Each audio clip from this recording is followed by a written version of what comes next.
छापेमारी में डीजल व पेट्रोल की अवैध बिक्री की पुष्टि। पूर्ति अधिकारी ने कार्रवाई के लिए उच्च अधिकारी को पत्र लिखा।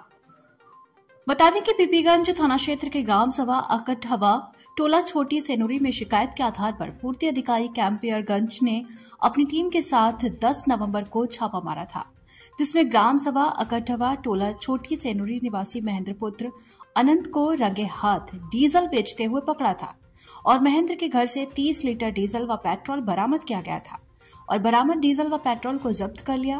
पूर्ति अधिकारी ने उच्च अधिकारी को विधिक कार्यवाही के लिए पत्र लिखकर क्षेत्र में अवैध रूप से बेचे जा रहे डीजल व पेट्रोल की बिक्री पर करारा तमाचा जड़ा है। जी हां, बातचीत में पूर्ति अधिकारी ने बताया कि किसी भी कीमत पर डीजल व पेट्रोल की बिक्री नहीं होने देंगे। वहीं डीजल व पेट्रोल की अवैध बिक्री करने वालों पर मुकदमा पंजीकृत कराया जाएगा। आकाश मदेशिया, जिला ब्यूरो चीफ, गोरखपुर, परमार्थ आवास।